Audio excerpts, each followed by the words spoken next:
Good morning students, welcome to physics class. यह video 11th Hindi medium वाले बच्चों के लिए। जैसा कि आपको पता है कि हम आपको भौतिक राशि की विमाएँ पढ़ा रहे थे, जिसमें हम विमीय विधि से 2 अनुप्रयोग करा चुके थे। आज हम आपको विमीय विधि का तीसरा अनुप्रयोग कराएंगे। हालांकि ये अनुप्रयोग आपके किताब में नहीं दे रखा है, मतलब किताब में 2 ही अनुप्रयोग हैं, पर हम आपको ये भी अनुप्रयोग कराएंगे क्योंकि ये भी होता है। अब दिया नहीं हुआ है तो कोई बात नहीं, बट है, ठीक है। क्योंकि नया सिलेबस आया है ना, तो नए सिलेबस के अकॉर्डिंग कुछ चीज़ों को रिड्यूस किया गया है, कुछ को कम किया गया है, कुछ को ज़्यादा किया गया है, लेकिन हम इसको कराएंगे। और ये जो तीसरा अनुप्रयोग है, विमीय विधि द्वारा किसी भौतिक राशि को एक मात्रक पद्धति से दूसरी मात्रक पद्धति में रूपांतरित करना। तो ये विधि है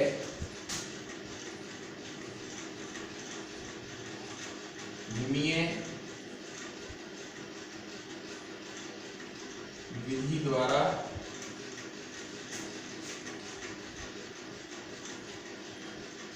किसी भौतिक राशि को किसी भौतिक राशि को एक मात्रक पद्धति से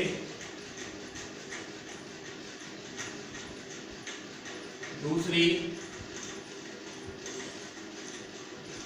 मात्रक पद्धति में बदलना,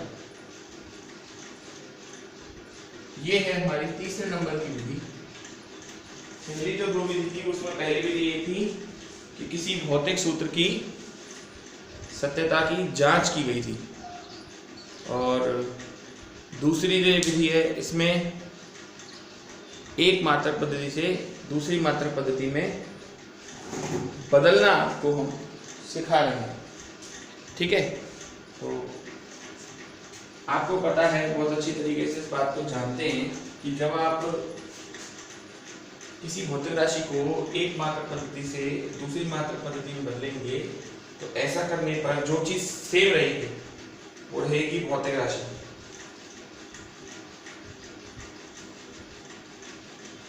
है ना। आप ये जानते हैं कि अगर किसी भौतिक राशि को एक मात्रक पद्धति से दूसरी मात्रक पद्धति में बदला जाए तो जो चीज सेम रहेगी वो रहेगी भौतिक राशि। जैसे मैं बताता हूँ, जैसे आप लिखा है 1 किलोग्राम इक्वल टू होता है 1000 ग्राम, होता है ना। किलोग्राम किसी एक पद्धति में N1 है, उसका संख्यात्मक मान, उसका इकाई है U1। दूसरी पद्धति में संख्यात्मक मान है N2 और उसकी इकाई है U2। अब कोई एक आपको दिया जाएगा और दूसरे को आपको बदलना होगा। जैसे मान लो आपको N2 दे दिया, तो N2 बराबर क्या आएगा, N1 U1 अपॉन U2, ये आएगा। लेकिन हाँ, इस बात में भी कि 1 किलोग्राम बराबर 1000 ग्राम है, जो चीज समान रहेगी वो ये कि ये द्रव्यमान की इकाई है और ये भी द्रव्यमान की इकाई है, यानी विमा समान रहेगी। आप अगर किसी भौतिक राशि को एक पद्धति से दूसरी पद्धति में अगर आप बदलते हैं तो बदलिए, बड़े आराम से, कोई दिक्कत नहीं है। लेकिन जो चीज समान रहने वाली है वो रहने वाली है भौतिक राशि की विमा नहीं बदलने वाली है बच्चों, ठीक है। मान लीजिए U1 एक मात्रक पद्धति है, तो U1 बराबर क्या है, उसमें कोई भी द्रव्यमान को M1 में नापा है, लंबाई को L1 में नापा है और उसको T1 में, इसकी विमा A होगी, इसकी विमा B होगी, इसकी विमा C होगी। U2 दूसरी मात्रक पद्धति है, इसमें द्रव्यमान को भी M2 में नापा गया है, लंबाई को L2 में और इसे T2 में, लेकिन इसकी भी विमा A B C ही होगी। यही तो बात आपको बताई जा रही है कि भाई विमा नहीं बदलेगी, मान बदलेगा, मात्रक बदलेगा, विमा नहीं बदलेगी। और ये तो मैं पहले भी आपको बता चुका हूं। तो आप रख दीजिए इसको। हाँ जी, तो अब जैसे अपन को n2 निकालना है, n2 बराबर n1, u1 रखना है पहले, m1 अपॉन m2, इनकी घात कॉमन है a, L1 अपॉन L2, इनकी घात कॉमन है b, और T1 अपॉन T2, इनकी घात कॉमन है c। ये है भाई आप लोगों का सूत्र, ठीक है। ये आप लोगों का सूत्र है कि N2 बराबर क्या है, ये सूत्र है N2 बराबर N1, M1 अपॉन M2 की घात a, L1 अपॉन L2 की घात b, T1 अपॉन T2 की घात c, ठीक है ना। ये आपका सूत्र है। अब इसमें एक बात समझिए, आपको गिवन जो था, दिया हुआ था, मान लीजिए जो भी हो, ये अब से पहले जो दो विधियां पढ़ी थी, है ना, दो पढ़ी थी दिमाग के ऊपर, वो दोनों एक प्रोसीजर थे, पर ये एक फॉर्मूला है ना। अब ऐसे तो देखिए, मैंने इनसे पहले जो दो विधि कराई थी उसमें आपको पहले सवाल कराया था, अब भी वही करूंगा, तो पहले एक सवाल समझाता हूँ, उसके बाद बात करेंगे ना बच्चों। तो हम पहले आपको इसी विधि पर आधारित एक क्वेश्चन कराते हैं। हाँ, ये देखिए,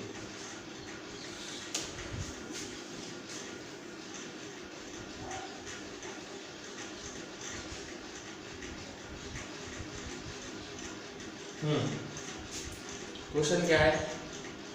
क्वेश्चन है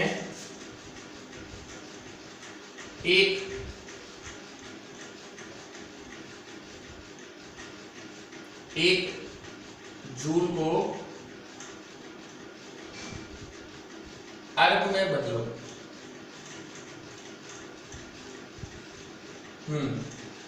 ये क्वेश्चन है, एक जूल को अर्ग में बदलना है। जूल एमकेएस पद्धति में कार्य का मात्रक है। एमकेएस में जूल है कार्य का मात्रक, और सीजीएस में सेंटीमीटर ग्राम सेकंड में अर्ग है कार्य का मात्रक। अब इसे करते हैं। n2 की वैल्यू तो अपन को निकालनी है, सूत्र तो ये है n2 बराबर कितना, n1, यही सूत्र है, अपन को सूत्र ध्यान रखना है, ठीक है। ये सूत्र आपको लिखना ही लिखना है।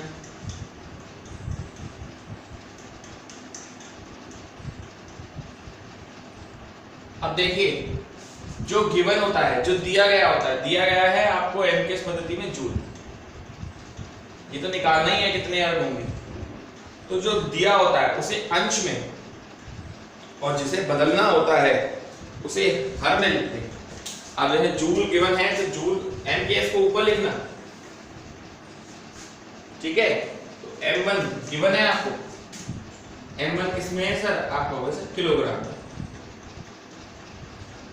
L1 किसमें है सर आपके लिए, आप कहोगे सर मीटर में। T1 किसमें है सर आपके लिए, आप कहोगे सेकंड में। और बदलना किसने है, M2 को ग्राम में बदलना है, L2 को सेंटीमीटर में, और T2 को सेकंड में। अब रही बात घात, तो घातें समान होंगी बेटा, A B C। कार्य है, कार्य की विमा क्या होती है, M1 L2 T माइनस, ये इसकी विमा है कार्य। तो यहां से तुलना करके निकालें तो A बराबर 1 रखना, B बराबर 2 रखना, और C बराबर -2 रखना। ये तुलना हो गई आपकी। अब आप रखिए इसे, है ना। N2 बराबर N1, तो N1 तो 1 दे रखा है ना, 1 जूल को लिख दें यहाँ पर 1 जूल। M1 कितना है आपका, किलोग्राम, और M2 कितना है आपका, ग्राम। घात कितनी आएगी ऊपर, एक जगह पे 1। इन सब मानों को अब इसमें रखिए आप, L1 कितना है बेटा आपका मीटर, ये कितना है आपका सेंटीमीटर, घात कितनी है इसकी b पर 2, T1 कितना है आपका सेकेंड, T2 भी कितना है सेकेंड, घात कितनी है -2। आप सब जानते हैं कि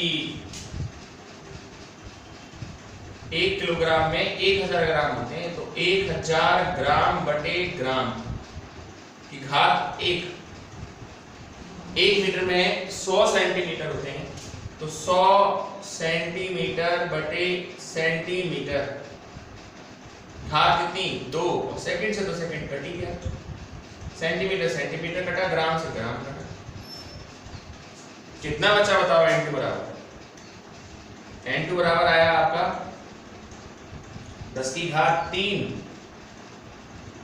और ये कितना आया, ये आया आपका 10 की घात 2 का भी स्क्वायर चल रहा है बेटा, तो 10 की घात 3 गुणा 10 की घात 4, आंसर आया 10 की घात 7 अर्ग। तो 1 जूल में 10 की घात 7 अर्ग होते हैं, ये है इसका आंसर। आशा करता हूं कि आपको ये क्वेश्चन समझ में आया होगा, ये एक बार देख लीजिए फिर आगे बढ़ते हैं।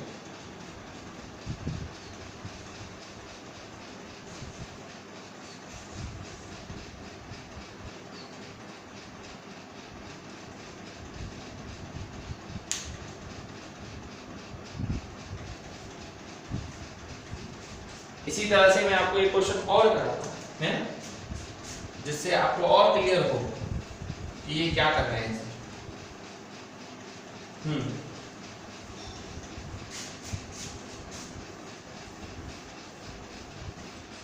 और अगला क्वेश्चन है, एक न्यूटन को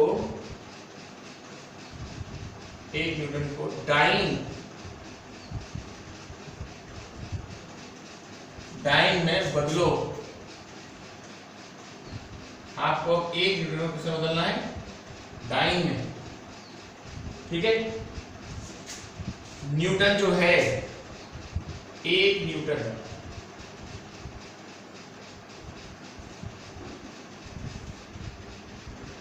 ये एमकेएस पद्धति में मात्रक है, किसमें है एमकेएस पद्धति में,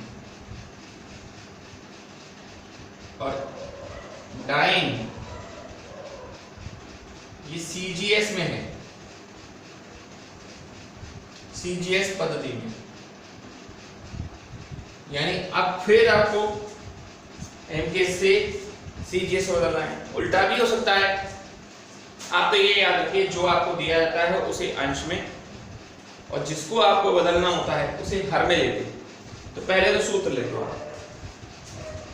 सूत्र हुआ n2 बराबर n1 और m1 अपॉन m2 की घात a, L1 अपॉन L2 की घात b, और T1 अपॉन T2 की घात c। अब देखिए क्या क्या गिवन है, n1 गिवन है, आपको 1 में बदलना है। n1 मात्रक पद्धति एमकेएस है, जिसमें मास को किलोग्राम में, लंबाई को मीटर में, और समय को सेकंड में नापा जाता है। m2 में मास को ग्राम में, लंबाई को सेंटीमीटर में, और समय को सेकंड में ही नापा जाता है। और न्यूटन जो है वो बल का मात्रक है, और बल की विमा होती है m1 L1 T-2। तो यहां से तुलना करेंगे तो a बराबर 1, b बराबर 1 और c बराबर -2।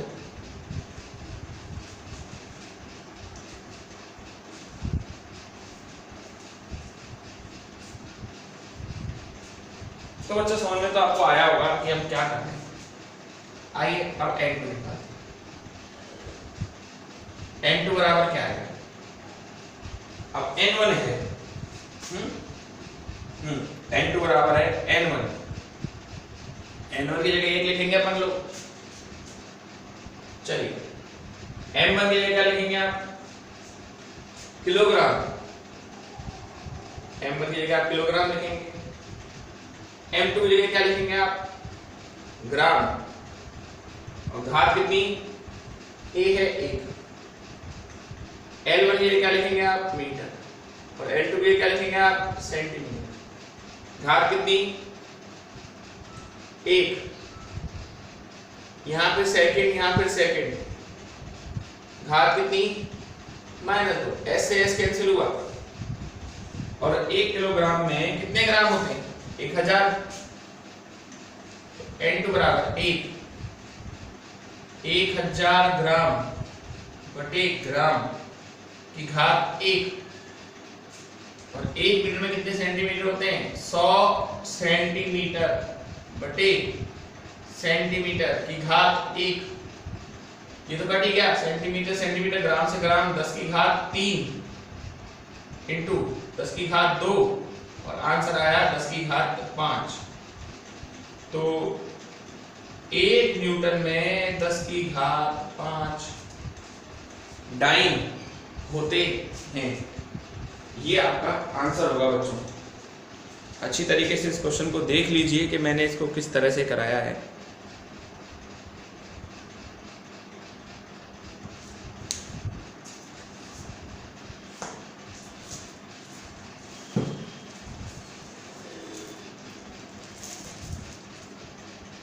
चलिए फिर आगे चलते।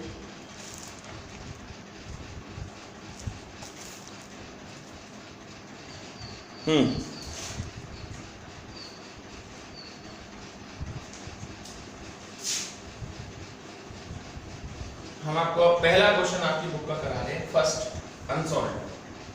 ठीक है, पहला अनसॉल्व्ड क्वेश्चन आपको करा रहे हैं और वो कुछ ऐसा है। 2.1 है क्वेश्चन। क्वेश्चन है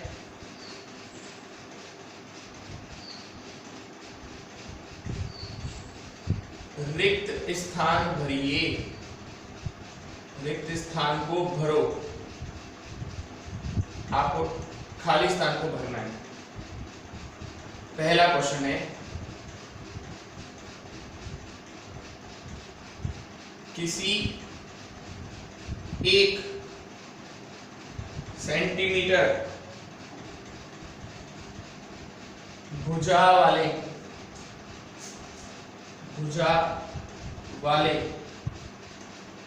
घन का आयतन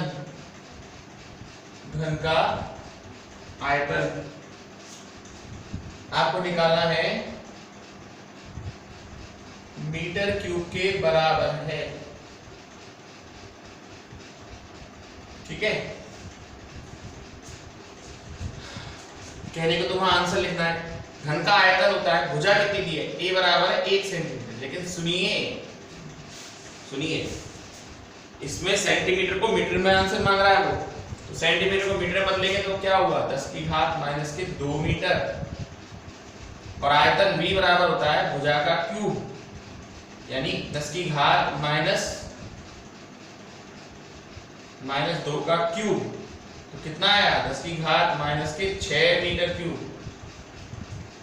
रिक्त स्थान में आंसर क्या आएगा? 10 की घात -6। ये पहले का पहला है। दूसरा देखिए, किसी 2 सेंटीमीटर त्रिज्या व 10 सेंटीमीटर ऊंचाई वाले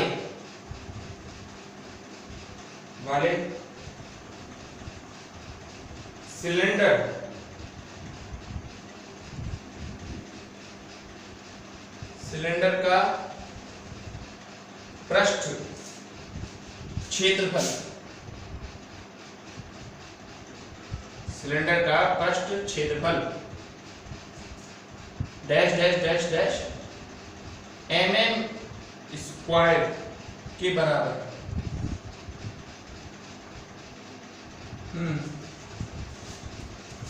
त्रिज्या, लेकिन आंसर एल में पूछा है।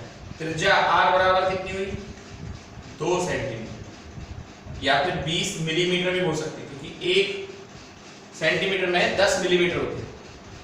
और ऊंचाई h बराबर कितनी हुई? 10 सेंटीमीटर, या फिर इसको अपन 100 मिलीमीटर भी कह सकते हैं। अब सिलेंडर के पृष्ठीय क्षेत्रफल पूछ रहा है। सिलेंडर का पृष्ठीय क्षेत्रफल होता है 2 पाई r h प्लस r, 2 पाई r h प्लस r। तो पाई के लिए अपन क्या लिखें? 22/7 या 3.14। r के लिए कितना लिखें? 20, और h प्लस r 120 हो जाना है। तो ये आया 6.28, 12 दूनी 24, 2 जीरो आ जाएंगे, पॉइंट हटा दीजिए, 2 जीरो से 2 जीरो कट जाएंगे। अब आप इसका गुणा कीजिए 24 का कितने से?